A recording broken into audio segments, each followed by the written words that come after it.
I just wanted to know your thoughts on the new guys in Corey and CJ. I guess the process of implementing them on the road rather than being at home. Yeah, I think process is the right word.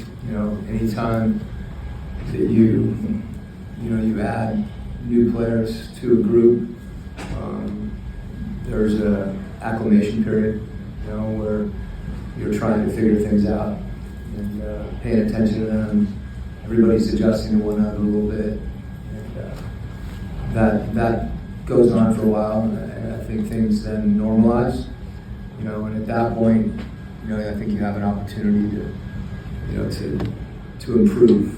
But usually that's a process that you go through, and not one that's linear necessarily either. Some different teams, different games. We've got other guys that are out, so everything kind of gets a lot of variables that you're working through. But good to have them. What's been my coach and Chris in his first year here, and obviously he's had to deal with illness and other things. It's been a challenge with that for him as he's tried to acclimate to the team here. Yeah, I think from that standpoint, he's handled those things as well as he can. I know we all know how much he loves to play and wants to be out there with his teammates. And, so he's stayed engaged, to the extent that that's possible without playing. And we're a better team with him. I think that's not difficult to ascertain when you look at whether it's the numbers or certain games, because he's unique. He gives us his height. We're not a very big team. So he impacts that, and we'll look forward to having him back. Obviously, things he does protecting the rim, his ability to stretch the floor with some of the guys we have, opening up the lane, and then having someone you can just throw the ball to, and is capable of creating a shot. So we kind of know all those things. It's just a question of him continuing to work to get healthy, and that's going to happen. We're looking forward to it. Hey Quinn, what happened to the red glasses? Veteran. Do you not wear those anymore? Do you have another question? You want to talk about white shoes? Have you not worn the red glasses at all? I'm not here to talk about my fashion. Okay. If that's okay with you. Yeah, I stopped wearing them because people asked me about it. Gotcha. Okay. With Onyeka, center taking 15 threes, I guess it's becoming a little more normal in today's NBA, but what are your conversations like with him about how green his light is to shoot? It's green. I don't think he has to look at it to find out, because there isn't a yellow or a red. It's just we want him taking those shots, and there's going to be games. With Quin the other night, they made a decision to just keep him near the rim as much as they can. They didn't do that against a lot of teams. I was happy to see that his volume was 15. He didn't hesitate. 5 for 15, I think he was, which is 33%. He makes a few more and he's shooting 40 plus, and those are they're worth 3, not 2. So to the extent he takes them, similar to what I was talking about with Kristaps, that allows Jalen, Dyson, some of the other guys to attack the rim, more space.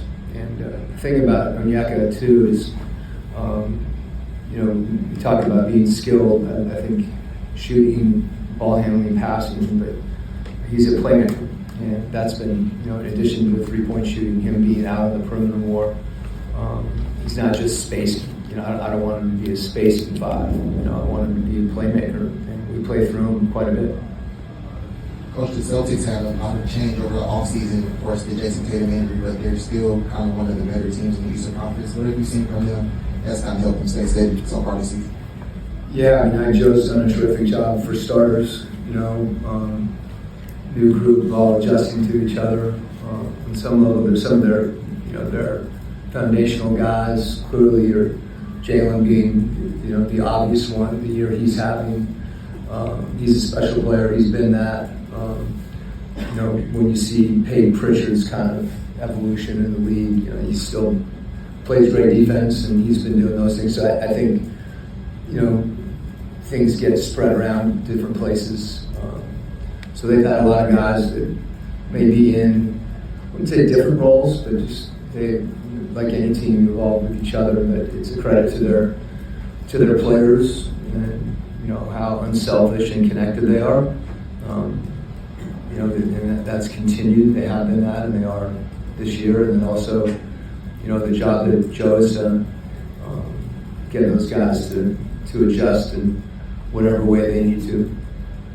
Coach, going off of that, and specifically Jaylen Brown, what do you tell your team? I'm just curious, from an opposing coach scouting JB, what do you tell your guys in terms of how to defend him and what makes him so lethal, and how do you go about just kind of locking him down a little bit?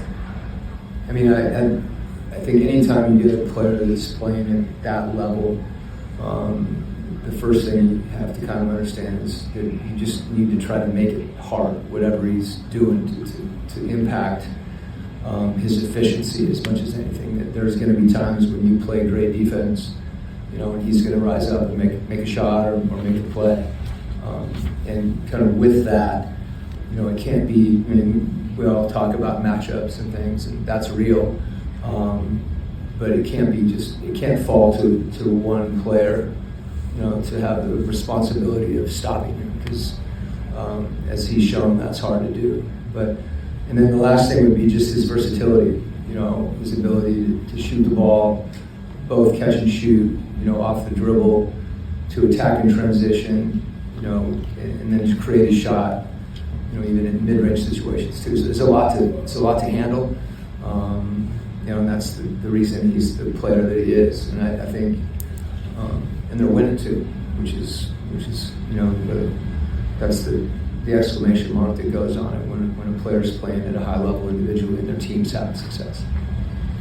Coach, I know you talked about it a little bit, but just as the first time we've seen you back in this building since the trade went official, just if you take us back a little bit, what was your message to the team when a deal like that goes through? Well, I think first of all, you know, we, myself personally, and you know, all the players in the organization, you know, wish Trey the very best. He's meant a lot to the city, his family, they've given a lot. And, you know, everybody's moving forward as we all have to do. So I know that, you know, he's excited for that as well. And, you know, as you move through that, then, you know, your focus goes back to, you know, to the group here and the things that we have to do to improve. And that's where we're landing now. And, yeah, we've been gone a lot. I don't think we've had an off day since New Year's Eve. So try to keep our energy and focus on the guys we have. Thanks, Coach. Okay.